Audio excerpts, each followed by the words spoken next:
Hello everyone, glad to be back. Today is 25th of March, now it's almost 1 o'clock, middle of the day by Moscow time. I'm Levan Gudadze and this is my channel in which I share latest updates on the news that are making headlines in Russian media outlets and Russian language pages on different internet platforms.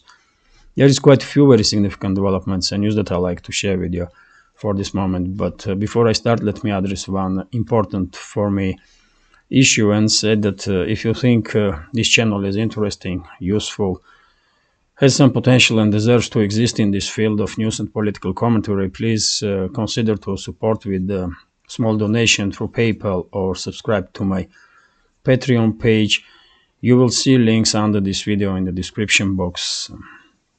When it comes to Patreon, I will also ask subscribers to my Patreon channel to leave some questions for tomorrow's update, and I will of course answer to those questions for exclusive that will be uploaded tomorrow on Patreon. That being said, let's talk about news now, and I will start with Zelensky's interview with the Japanese newspaper Yomiuri. And this interview is quite interesting because Zelensky made statement that Ukrainian side are not ready to conduct large-scale counteroffensive operation at this moment because of lack of heavy military equipment, tanks, multi-launch rocket systems, long-range weaponry, and basically he was yet again crying in his interview, asking for more money, more weapons, and the rest of it. But because he's acting like this for last how many days now, he's making very emotional statements. He's very hawkish towards West and demands some more and more weapons openly. I think he's acting. I think this is some kind of game, and maybe he's acting and trying to confuse Russian side, because yesterday, for example, I did read information that was coming from former leader of uprising in Donbass, from Igor Strelkov. Probably you are familiar with this person, and he was saying that according to his sources, Zelensky's regime already received about 100 Western-made battle tanks and many more armored personnel carriers in secrecy. And these deliveries were outside of promised military equipment that should be delivered in coming days and weeks. So if sources of Igor Strelkov is right, and Zelensky's regime did receive at least 100 or about 100 Western-made battle tanks and dozens more armored personnel carriers and some other equipment, then why Zelensky is crying so much? Why he is complaining so much? And that's why I think maybe he is playing. After all, he is an actor, and that's what he knows best, acting. So probably we are dealing with some kind of deception campaign from Zelensky's regime, and probably they want to confuse Moscow. But if Igor Strelkov knows about some deliveries of heavy weaponry to Kiev, probably official Moscow and Kremlin and Russian Defense Ministry also knows, and I guess they are preparing Russian armed forces to deal with this situation. So when it comes to counteroffensives as a topic, lately, of course, everyone is talking about announced counteroffensives in the direction of Bakhmut and in the direction of Azov Sea to cut this land bridge. But all I can say is just to repeat myself. I don't believe that Zelensky's regime is able to conduct large-scale counteroffensive in direction of Bakhmut, and I have my reasoning to don't believe in this information because, yes, according to some sources, Ukrainian armed forces have up to 80, maybe even more thousand soldiers in Bakhmut direction, but all these forces are dispersed between the different positions on the front line, from Kramatorsk and Slavyansk to Bakhmut itself, Chisov Yar, Konstantinovka, Drushkovka, and the rest of it. So, and those forces are necessary to stay where they are right now, because just imagine that Zelensky's regime withdraw, let's say, half of its forces from Kramatorsk Slavian defense line to conduct offensive in direction of Bakhmut. If they are unsuccessful, and quite possibly that's what will happen in that case, Kramatorsk Slaviansk defense line, which is the weakest one from all the defense lines that regime in Kiev built since 2014, so this defense line will become even weaker, isn't it? So there is no logic in this kind of steps from Zelensky's regime. And the similar situation is repeating itself in every other area when it comes to general direction of Bakhmut. So I believe there will be no counteroffensives in Bakhmut direction. When it comes to this land bridge between Crimea and mainland Russia, of course, Zelensky's regime will conduct counteroffensive in this direction. All these military deliveries that Kiev receiving in secrecy or openly in previous weeks and will receive in coming days and weeks probably will be used to conduct large-scale counteroffensive in direction of Azov Sea, to cut this land bridge and establish control over at least over the Melitopol and Berdyansk. Zelensky may try, and his forces may try to move in direction of Mariupol also, but I'm quite sure they will fail. They will fail, and as I said before, only way they can be successful is if Moscow will withdraw forces from this area. But if Moscow will not withdraw forces from anywhere, then Zelensky's regime will fail. And after this failed counteroffensive, it's quite possible that Washington will start distancing itself from Zelensky, and we may see even a military coup in Ukraine, and militaries may take control over the country. That's a possibility, in my opinion, and at the same time, probably we will see introduction to the battlefield Polish troops, armed forces of Poland, and maybe a few more NATO member states. As I said many times before, Washington and London actively using Warsaw to build some kind of anti-Russian coalition, which will, and under this coalition, send forces openly, NATO forces openly in Ukraine. So before that happens, Zelensky may not even be president of Ukraine, and we are talking about time frame about 3 months, 5 months, but days of Zelensky's presidency is numbered in my understanding. So let's continue now. Too much talk about these so-called counteroffensives that almost everyone is waiting for. So let's continue now. This is RIA Novosti's report about statements that head of DPR Yan Gagin made. According to him, Avdiivka is in just a step away to becoming operational encirclement. He is quite conservative in his estimate here, because if we take a look at Avdiivka, this town is already in operational encirclement. This is Avdiivka here, and you tell me this. If this is not operational encirclement, then what this is then? Of course, Avdiivka is in operational encirclement, but what I think is that Russian side may try and use Avdiivka direction as they use Bakhmut direction as a kind of trap.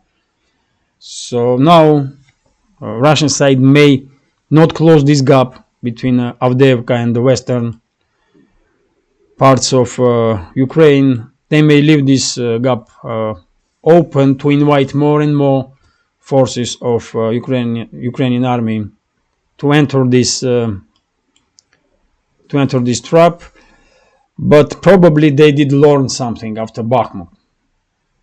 So it's quite possible that they will try to withdraw from Avdiivka, but not to reinforce it, because they see what happened in Bakhmut, and it's hardly possible that Zelensky's regime want to end up in similar situation in this direction. So let's see how will situation develop, but Avdiivka definitely is in operational encirclement. Some heavy fighting is going on in this direction, and according to some news, this village here and this settlement, Pervomaiska, is half of it under Russian control. This pro-Ukrainian map is not recognizing it yet, but I did see some different maps and different information, and if they are correct, half of the Pervomaiska is under Russian control right now. So when it comes to Avdiivka itself, situation is basically similar that of yesterday. Some heavy fighting is going on in central areas and the western areas of this city. I did saw some images, thermal images from satellite of Bakhmut, and the central parts are in fire, basically, which means that Wagner units probably are using, not just fighting in city center right now, but they are also using some heavy artillery. And I even did share videos on my Telegram channel yesterday. It's quite a devastating scene, to be honest. Central parts are under heavy artillery fire right now, and because it's Ukrainian forces are now basically locked in the central parts, and their concentration are very big. If Russia will continue pound this town with artillery, Zelensky's regime may lose Bakhmut garnison in a few days' time, in just few days' time. And as I said many times before, Bakhmut garnison is done. It's not existent no more. It's just the units of Ukrainian forces that are trapped in this city. They cannot conduct any more or less effective counteroffensive, any more or less effective defensive operations. They are disorganized and probably are waiting for some miracle. Yes, they are waiting probably some miracle to escape this hell in Bakhmut. As time goes by, less and less chances are that Moscow will open humanitarian corridor, especially if Zelensky's regime not even trying to talk to Moscow about this kind of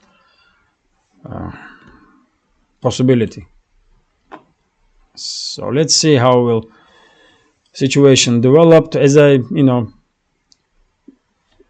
know that many big channels, many experts, and many media outlets are waiting for a large-scale counteroffensive of Ukrainian armed forces, and they are almost sure that Bakhmut will be deblockaded. But in my understanding, none of it gonna happen, and it's only a matter of days when PMC Wagner units will establish full control and neutralize all the Ukrainian forces in that town.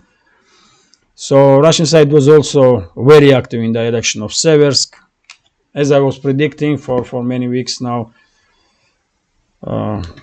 Avdiivka has become in operational encirclement, and now Russian side is actively pushing in direction of Seversk, and we are seeing now first signs that Seversk will become in operational encirclement Also, because if you see in northern side of Seversk from direction of Crimea, Russian forces start forward movement. Crimea is under full Russian control now.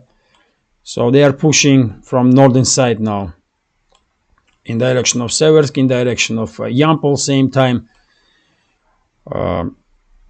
fighting going on in direction of Liman. So it's only a matter of time yet again, then the Seversk will become an operational encirclement.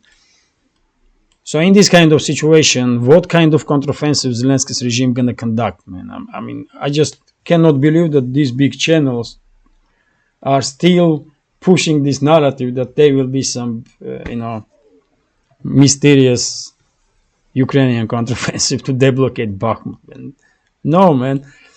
Yes, they have some 80,000 soldiers in general direction of Bakhmut, but as I said, they are dispersed first of all, and secondly, Russian side also has similar number of forces in the very same direction, or maybe even more.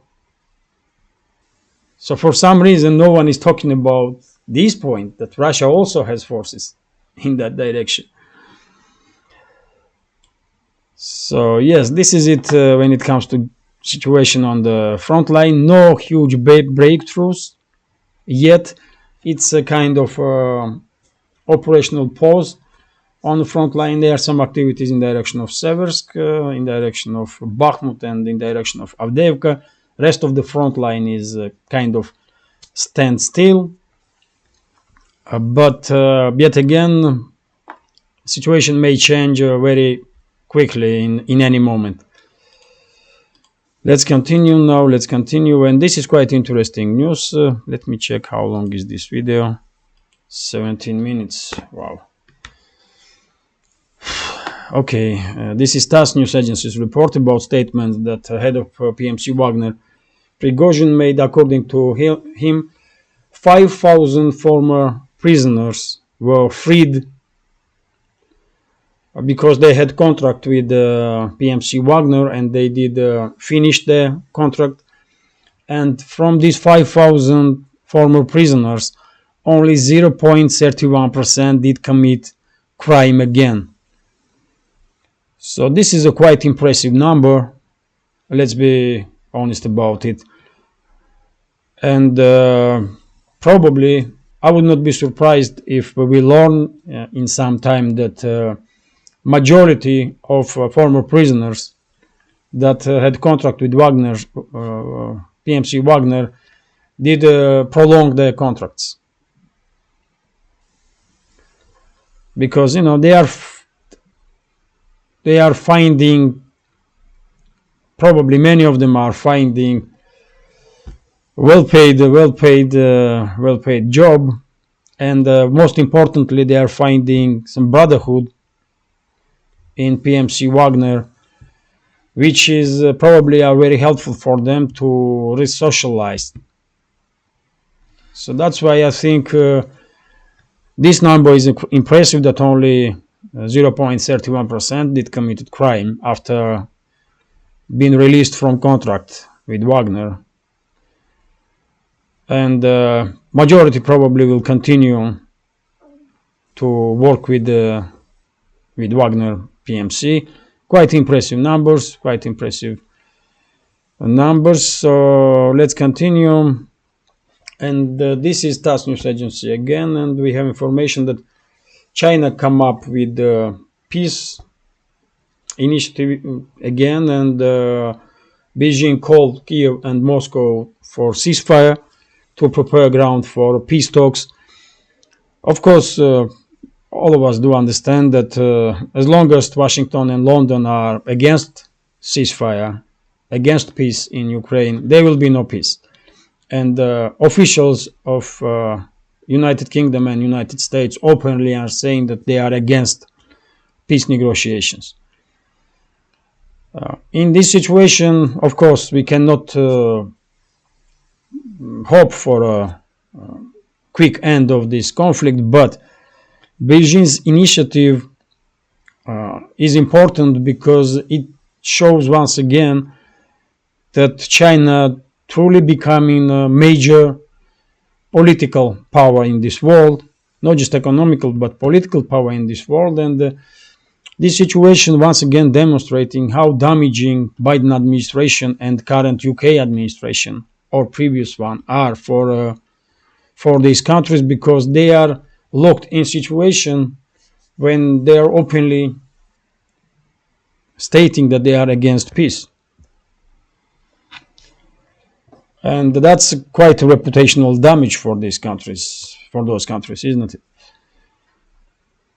And I just shared recently, a few minutes ago, information on my Telegram channel about Brazil's initiative to create some peace club on topic of Ukraine to push peace negotiations.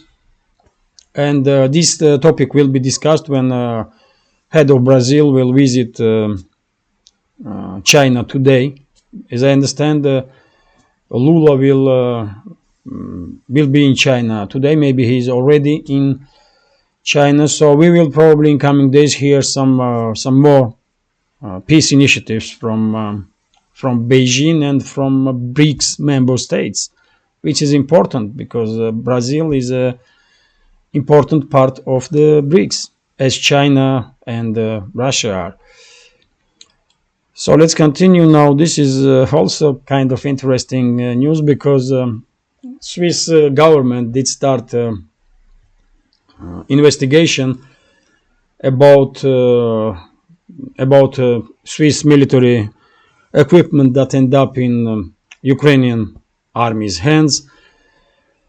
Of course, we all understand that this is kind of game. Swiss is trying to play this neutral image, but it's too late, really. Everyone knows that Swiss is a part of anti-Russian coalition, and once, in very first day that they did talk side in this conflict, and they are openly on side side of Ukrainian neo-Nazis. Since they did that, Swiss become associate with neo-Nazis in eyes of entire world outside of West. In Western world, in Western states, they can think anything they want about themselves, but outside of Western states, Swiss did lost reputation of neutral state, and no matter what they will do now, conduct investigation to find out how Swiss military vehicles, for example, end up in Ukraine. It's a military vehicles. It's not a pen. It's not difficult to learn how these vehicles end up in Ukraine. Swiss send them to Ukraine through third parties. That's a simple truth. And yes, man, as I said before, Swiss as a neutral state is done. And in 5-10 years time, I believe Switzerland will become a very much irrelevant province of Europe. Swiss will lose all the benefits that they enjoy for decades while truly acting as a neutral state. But now Swiss is an ally of Ukrainian neo-Nazis, and consequences will not,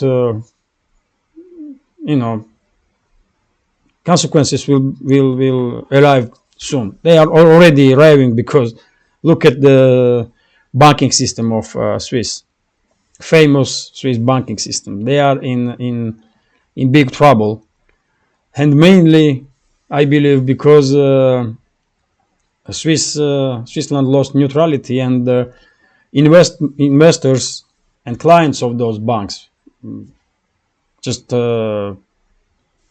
lost all the trust that they have in Swiss or banking system that they have. It's sad, really. It's sad, really, because they had such a good run for decades, and now they decide to ally with neo-Nazis. That's a sad end for Swiss, Let's continue now. Let's continue. And this is RIA Novosti's report about yet another US base that was attacked in Syria. This is the second day and second US military base that come under fire of pro-Syrian forces. It's not Syrian government forces, as I understand, even though there were some reports that even Syrian government forces opened fire in the direction of US military personnel, but I doubt that that is the case. Probably some, let's say, quasi-independent groups of pro-Assad or pro-Iranian military groups did conduct this strike, this time against Koniko military base in Deir Zor region, which is in eastern parts of Syria. According to reports, day before yesterday was attacked Omar military base, US military base, and one personnel was killed. One US military personnel was killed, and several were wounded. And in yesterday, in late afternoon attack on base of Koniko, also several US soldiers were wounded. That's according to reports. US did conduct a retaliatory strike yesterday late afternoon, and the situation is deteriorating in a fast rate in Syria for US forces. There, I believe in coming weeks, Washington will probably realize that it's time to remove its forces from Syria. Otherwise, they will be forced to run, as Washington did from Afghanistan. Situation may repeat itself, because before let's say US did start acting openly as an enemy of Russia. Before that, I'm quite sure Moscow were doing everything in its hands to stop any units to conduct attack on US military bases. But nowadays, when US is acting openly acting as a Russian enemy, Moscow has no reason to stop anybody. So I'm quite sure we will see increase in strikes against US military bases in Syria, and eventually Washington will withdraw its forces. As soon as they will do it, less casualties will occur. Let's continue, and this is RIA Novosti's report about statement that Vucic made.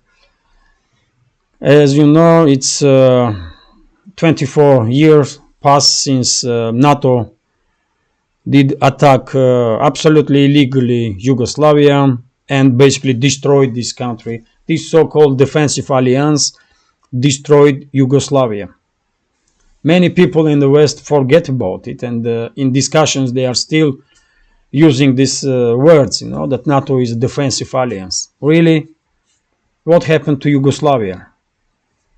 Did Yugoslavia threaten any NATO member state, or did Yugoslavia attack any NATO member state? No.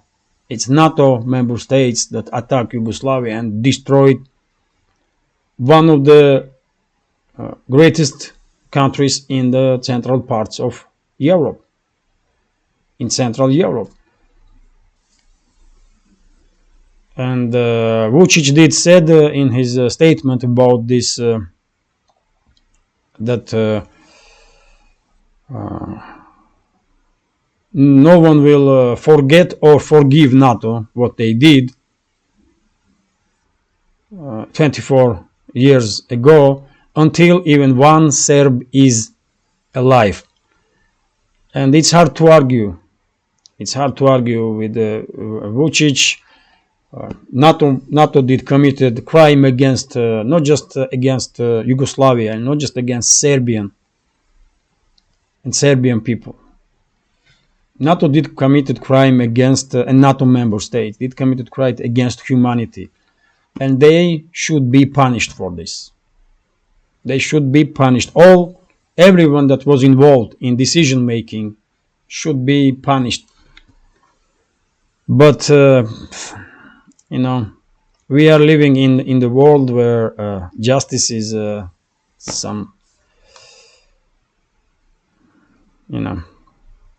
it's hard to achieve justice. That's what I want to say. So let's continue now. A few news about some economical stuff, and So this is RIA Novosti's report about intention of Kazan avia manufacturing plant to increase production of 260M strategic bombers. And this is important in my understanding because not because they are producing strategic bomber, not just because but because it shows you capacities and capabilities of Russian industrial complex, because it's only few countries in the world that are able to produce strategic bombers, supersonic strategic bombers, and Russia is one of them. And I will remind you, if you don't know or forget, that last time 260 was produced was Soviet era. Since Soviet Union collapsed, Russia didn't produce these airplanes, and just recently start to opening this line again of production of these planes, and it was very difficult because they had to start from scratch basically. But they did succeed, and now we are seeing that first newly built 260M strategic bombers are entering service, which is quite an achievement for any economy really, and especially for Russian one. In situation when Russia is most sanctioned country in the world, by far most sanctioned country in the world. Let's continue now. This is Russia Today's report about decision that was made in Chad. Chadian government nationalized ExxonMobil's assets in this country, and that's quite a decision to make, isn't it? And I was surprised when I see this information, because it seems like, as I was saying many times before, more and more countries do realize that it's a time now to distance themselves from the West, from Western states, and there is opening. There is opening by after BRICS was created. Many countries did see opening for them to somehow free themselves from Western domination and become associated or become even part of BRICS. Of course, Chad don't really have any chances to become part of BRICS anytime soon, but Chad may try to ally with the BRICS member states, and that will give them benefits that they don't have right now. So that's quite a decision. Of course, Chad is not a major player on oil market, but still they have some they have some hard men to do this kind of stuff. Let's continue now. And this is TASS News Agency's report. Quite interesting news, in my opinion. So, according to a recent survey, more than 60% of Russian society did manage to deal with all the issues after Western waves and waves of Western sanctions. And according to this survey, 64% of society don't even feel any pressure because of sanctions. 3% of society even said that their situation, financial situation, become even better because they had now opportunities to to become more competitive, and they receive some opportunities for this because of the sanctions. So that shows you attitude of Russian society, probably, isn't it? More than 60% did adapt with the situation quite easily, and to be honest, there is not that much to adapted with.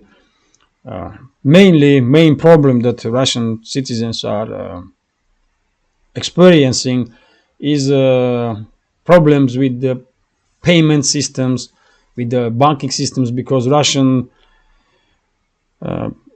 banks were very much dependent on SWIFT before, and once they were cut from SWIFT payment system, not the payment system but messaging exchange system, they had to find some other ways, and they did, but still that's quite an issue when it comes to transactions between Russia and the Western states, and it's an issue when, for example, Russian tourists are traveling and they want to use banking cards. Not every country in the world are recognizing, for example, Mir payment system. That's a Russian payment system. Not every country recognizing even a Chinese payment system. Not even all Russian banks are actively using Chinese payment systems. So it will take some time. It will take some time to deal with this issue. But when it comes to internal stuff, as I said many times before, life is still as it was before. Not that much has changed, really. So I have no reason to disbelieve these numbers here. Yes, 64% of Russian society did adapt quite easily, and when it comes to internal situation, economic is stable, unemployment rate is quite low, inflation is becoming low. Really, I mean, some time ago I was talking about inflation, and I was saying that inflation is quite high because it was. And you could see it visually, because I mean, we are going to grocery stores every day, isn't it? And we can see how prices are changing. But recently, let's say recent months, I did not even notice any changes in price whatsoever. So inflation is coming down, which is a great deal. And yes, life is okay in Russia. I said many times before, man, life is okay in Russia. And when many of you do ask me, that you think to emigrate to Russia and how it is life here, and I mean, life is okay. Life is okay. So it's not easy or super easy, of course. It depends what kind of income you have. But it's never easy, isn't it? Even in Western states, richest ones, households with low and middle income, they are dealing with many issues on a daily basis, and that's how life is everywhere. So let's continue, and this is gonna be last news for today's update. Let's see how long is this video. 39 minutes. Okay, at least it's not an hour. So I want to share with you this information because, as you know, I was working in Leroy Merlin before I left in 12th of January this year to devote my time for to this channel and to develop this channel. And because I was working for Leroy Merlin in this company, I will share this information which says that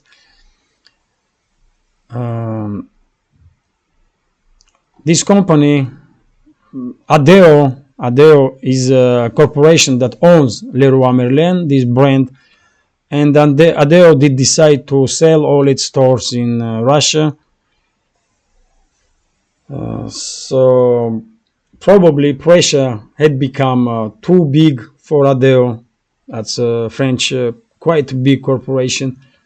Probably pressure had become too much for them, and they did decide to sell Leroy Merlin. But it's quite possible that they will create some other company by themselves. I mean Adeo, and they may just transfer Leroy Merlin entirely in Russian jurisdiction. So formally, this company will be Russian, but actives of that company will be in hands of Adeo. Probably this kind of stuff will play out because Leroy Merlin is a major player on Russian DIY market, number one basically, and it's hard to believe that Adeo will easily say no to billions and billions that they are making in Russia. So this is it for now.